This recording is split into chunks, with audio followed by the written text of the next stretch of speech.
જય સ્વામિનારાયણ. તારીખ 7/5/1977 પેટલાદમાં મૂર્તિ પ્રતિષ્ઠાનો ઉત્સવ હતો. હરિભક્તોએ ઉત્સાહપૂર્વક નગરયાત્રાનું આયોજન કર્યું હતું અને સ્વામીશ્રી માટે સફેદ ઘોડાની એક સુંદર બગી તૈયાર રાખી હતી. અને સ્વામીશ્રીએ પોતાની સાથે નારાયણ ભગત, આચાર્ય સ્વામીને બીજા 2 સંતોને બેસવા કહ્યું. હવે નગરયાત્રા ચાલવાની શરૂઆત થઈ, પણ આશ્ચર્ય એ થયું કે ઘોડી ચાલે જ નહીં. અને બાપા તો સ્થિર બેસી રહ્યા હતા, પણ બધાને શરમજનક જેવું લાગે તેવું ઘટના થઈ. બગીવાળો ઘોડાને મારવા લાગ્યો એટલે બાપા કહે, ભાઈ, ઘોડા ન ચાલે તો વાંધો નહીં, મારશો નહીં, આપણે ચાલવા માંડીએ, એમાં શું. એટલે મુખ્ય જે હરિભક્ત હતા મોહનભાઈ કહે, બાપા એ સારું ના લાગે. તો બાપા કહે હસતા કે આ સારું લાગે છે એમ કહીએ ને સાદી ઘોડાગાડી દૂર હતી તે બતાવી કહે, આ સાદા ઘોડા ન ચાલે.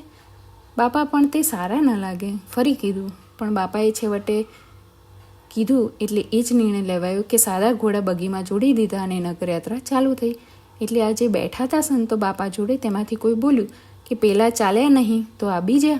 એટલે બાપા કહે, એમ નહીં, પેલા સફેદ ઘોડાએ આ સાદા ઘોડાને લાભ અપાવ્યો એમ કેવું.